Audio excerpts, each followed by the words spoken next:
کشاں کشاں پھرایا جانا کربلا کا ایک باب ہے، تو جناب مسلم کو بھی کربلا کا مقدمہ ہے مسلم، جناب مسلم کے بھی پاؤں میں رسی باندھ کر کشاں کشاں کوفے کی گلیوں میں لے جایا گیا۔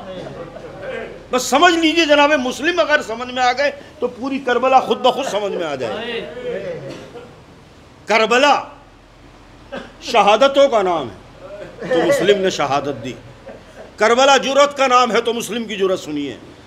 جب اسیر و گرفتار کر کے مسلم کو لے جایا گیا، ابن زیاد کہتا ہے ما سلمت علیہ یا مسلم، تم نے مجھے سلام نہیں کیا۔ تو جناب مسلم جواب دیتے ہیں السلام علی اہل السلام، ان پر سلام کو جو سلام کے لائق ہو۔ ساتھ میں جو گرفتار کر کے لے گیا، اس نے کہا اما سلمت علی امیر، امیر کو سلام نہیں کیا؟ تو جملہ سنیے، آواز دیتے ہیں مالی الامیر سوى الحسین، حسین کے علاوہ میرا کوئی بادشاہ نہیں۔ ایک ایک جملہ سر اٹھا ہوا ہے، سر بلند ہے جناب مسلم کا۔ دوسرا ایک رخ ہے کربلا کی جو کتاب شہادت ہے، اس کا ایک باب ہے اسیری اور یتیمی، یہ آپ کی پیش نگاہ ہے۔ وہ اسیری اور یتیمی جو کتاب شہادت کربلا میں لکھی گئی ہے، وہ باب کب قائم ہوا؟ جب حسین قتل ہو گئے، اس سے پہلے کوئی اسیر نہیں ہوا۔ تو پھر یہ مقدمہ شہادت میں اسیری اور یتیمی دکھائیے تو وہ مسلم کے بیٹے ہیں جو اسیر بھی ہوئے، یتیم بھی ہوئے۔ حسین کی بیٹی کو حسین کی سنانی ایک رہوار نے دی، مسلم کے بیٹوں کو مسلم کی سنانی جو دی ایک چاہنے والے نے دی۔ عزیزو، وقت نہیں ہے میرے پاس جو میں اس مقدمے کو اصل کتاب سے بیان کر سکوں۔ کبھی موقع ملا تو میں بتاؤں گا کہ جناب مسلم اور کربلا میں کیا کیا مماثلتیں ہیں۔ بس اتنی مماثلت سمجھ لیں آپ کہ جو کربلا میں ہوا وہ مسلم کے ساتھ پہلے ہو چکا۔ رہائی ملی کربلا کے اسیروں کو تو مسلم کے بچوں کو بھی رہائی ملی۔ کربلا میں اگر کمسن شہید ہوئے تو مسلم کے بچے بھی کمسن شہید، لیکن اتنے جری، اتنے دلیر، اتنے بہادر باپ کے بیٹے، ظاہر سی بات ہے جرأت، شجاعت، بہادری اپنے باپ سے ورثے میں پائی ہے۔ خاندان کا طرز امتیاز ہے شجاعتوں کا پا جانا ان لوگوں کے لیے۔ زندان میں ہے، چھوٹے بھائی نے بڑے بھائی سے کہا بھائی یہ روز کھانا لے کر آتا ہے، یہ رحم دل معلوم ہوتا ہے۔ چھوٹا بھائی کہہ رہا ہے اگر آپ کی اجازت ہو تو میں اسے اپنا تعارف کراؤں، شاید یہ ہمارے مرتبے سے واقف ہو۔ بس عزیزان گرامی، آیا ایک شب، محمود نام لکھا ہے اس کا تاریخ نے، محمود آیا، محمود نے جیسے ہی کھانا پیش کیا اور واپس جانے لگا تو چھوٹا شہزادہ کہتا شیخ آج ہماری دو باتیں سن لے۔ بڑھتے ہوئے قدم رکے، نہ معلوم کیسا کرب و کیسا اثر تھا اس جملے میں۔ بڑھتے ہوئے قدم رکے، در زندان پر بیٹھ گیا، بولو کیا کہنا چاہتے ہو؟ آواز دیتا ہے، رسول کو پہچانتا ہے؟ چھوٹے شہزادے نے آواز دی، میرے رسول ہے، میری جان فدا ہو جائے۔ کہا علی کو پہچانتا ہے؟ میرے امام ہے، میں قربان ہو جاؤں۔ کہا تو پھر حسین کو بھی مانتا ہوگا؟ ہاں حسین بھی میرے امام ہے۔ بس اس جملے کا سننا تھا، رسول کو تو نے رسول بتایا، علی کو تو نے امام بتایا، حسین کو اپنا پیشوا اور امام بتایا، تو جب تو ان سب کو مانتا ہے مسلم کو بھی جانتا ہوگا۔ کہا ہاں مسلم میرے امیر تھے، مسلم کسی کوفے کے مہمان تھے۔ بچے کہتے ہیں مہمان، ابھی تک نہیں پتا بچوں کو باپ پہ کیا گزر گئی، باپ کو کچھ نہیں پتا کہ بیٹوں کا کیا عالم ہے۔ چھوٹے شہزادے سے خدا کسی کو اس کے باپ کی سنانی اس عالم میں نہ سنائے کہ جس عالم میں مسلم کے بچوں نے سنی ہے اپنے باپ کی خبر شہادت۔ کہا کیا مطلب؟ امیر تھے کیا مطلب؟ کہا تم سے اس بات کا کیا مطلب کہ تم جناب مسلم کے نام پر چوکے ہو؟ کہا شیخ شاید تجھے نہیں معلوم، ہم اسی مسلم کے بیٹے ہیں کہ جسے تو اپنا امیر اور امام اور پیشوا کہہ رہا ہے۔ اللہ اکبر، یہ وقت آ گیا اپنا تعارف بچے خود کرا رہے ہیں۔ اللہ اللہ، عزیزان گرامی، جناب مسلم کے بچوں نے جب اپنا تعارف کرا دیا تو کہا شہزادو دیکھو میں اس وقت بہت مجبور ہوں، آج صبح میں ایک قافلہ مدینے کے لیے جائے گا، میں در زندان کھول دوں گا، تم قافلے سے جا کر ملحق ہو جانا۔ لیجئے، محمود نے در زندان کھول دیا، ابراہیم و محمد دونوں شہزادے قید خانے سے باہر نکلے۔ اب یہ کوفے کے راستوں سے تو واقف نہیں تھے، اس نے بتا دیا کہ اس راستے سے جانا۔ بچے سیدھے نکل گئے، اس مقام پر پہنچ گئے کہ جہاں کوفے میں ایک تالاب تھا، یا اس زمانے میں نہر تھی یا کنواں تھا، اس میں تاریخ میں اختلاف ہے، لیکن وہ قافلہ جہاں سے جا رہا تھا شہزادے اس مقام پر نہ پہنچے۔ دن نکل آیا، سپیدہ سحری نمودار ہو گئی، بچے خوف کے مارے کہ اب دن نکل آئے گا، لوگ ہمیں پہچان لیں گے۔ ایک درخت کی بلندی پر چلے گئے، درخت پر بیٹھے، بچوں کا عکس پانی میں پڑا۔ ایک مومنہ پانی لینے کے لیے آئی، چاند سے چہرے پانی میں چمکتے ہوئے دیکھے، اتار لیا بچوں کو۔ بچوں نے دست ادب جوڑ دیا کہ ہمیں کوئی اذیت نہ دینا، ہم بہت ستائے ہوئے ہیں، ہم یتیم ہیں، ہم مسافر ہیں۔ کہا بچوں کون ہو؟ تعارف کرایا، اپنے گھر لے گئی، دونوں بچوں کو اپنے گھر لے گئی۔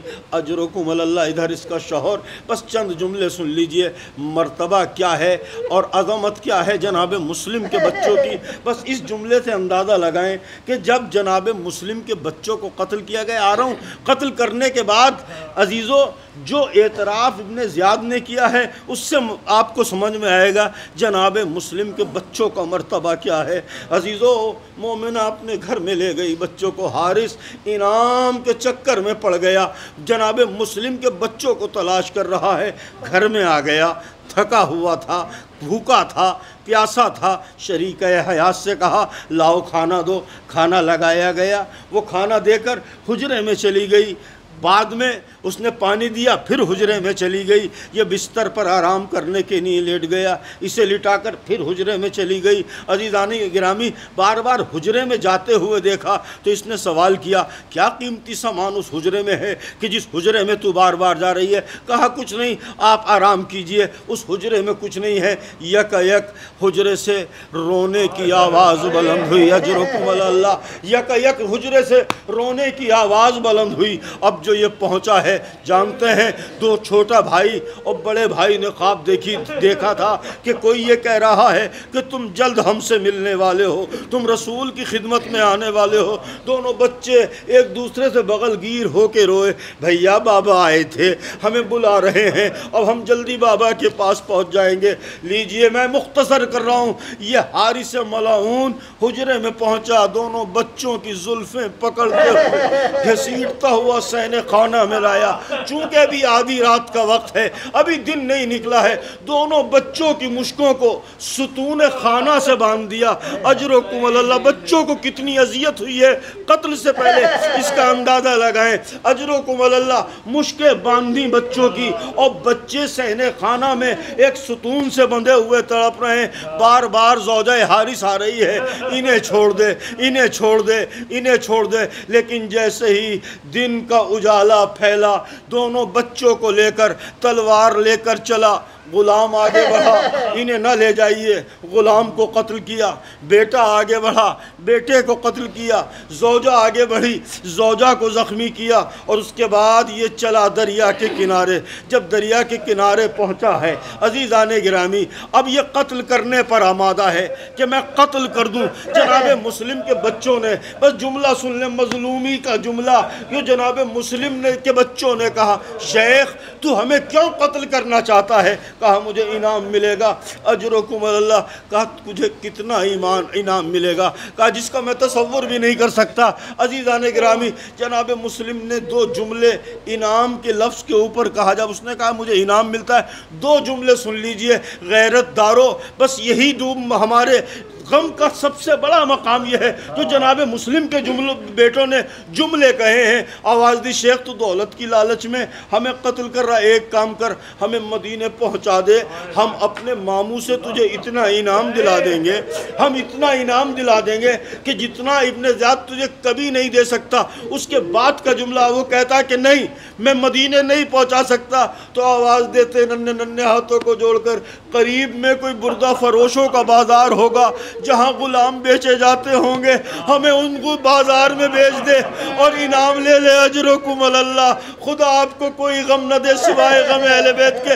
کیا جملہ کا, ہمیں غلاموں کے بازار میں بیچ دے اور تو تجھے دولت ملے, وہ اپنے پاس انعام سمجھ کے رکھ لینا, لیکن ہمیں قتل نہ کرنا. کہا نہیں میں قتل ضرور کروں گا. ابھی تابوت برآمد ہوں گے, شکل وہی ہوگی, دونوں شہزادوں کے برابر برابر تابوت ہوں گے. اجرکم اللہ. اب کہتا ہے بس تم اختیار کرو پہلے کون قتل ہونا ہے. چھوٹے بھائی نے کہا پہلے مجھے قتل کر دے. بڑا بھائی کہتا ہے نہیں پہلے مجھے قتل کر دے. عزیزان گرامی, سب سے بڑا امتحان یہ ہوتا ہے بڑے بھائی کا کہ چھوٹے بھائی کی اذیت نہیں دیکھ پاتا بڑا بھائی, یوں تو چھوٹا بھی نہیں دیکھ پاتا, لیکن بڑے بھائی میں اگر کوئی بھی رمق اخوت ہوتی ہے تو چھوٹے بھائی کی ذرا سی بھی تکلیف برداشت نہیں ہوتی.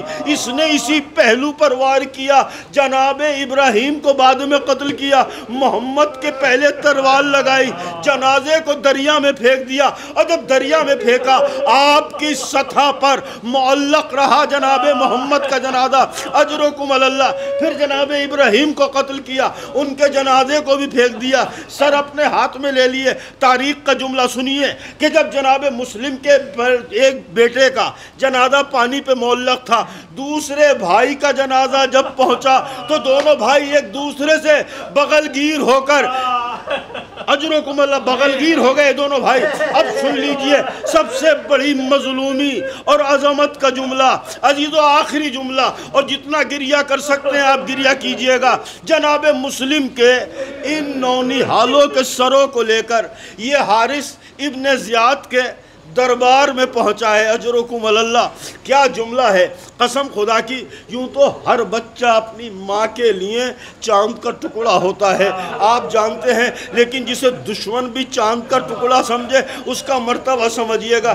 جب یہ ننھے ننھے چاند لے کر کوفے کے دربار میں پہنچا, ابن زیاد نے دونوں کھلتے ہوئے چہرے دیکھے, آفتاب و مہتاب کو ایک ساتھ دیکھا. آواز دیتا ہے اما رحمت علی ہذین الطفلین, کیا تجھے ان دونوں بچوں پر رحم نہیں آیا, تجھے ان دونوں بچوں پر رحم نہیں آیا.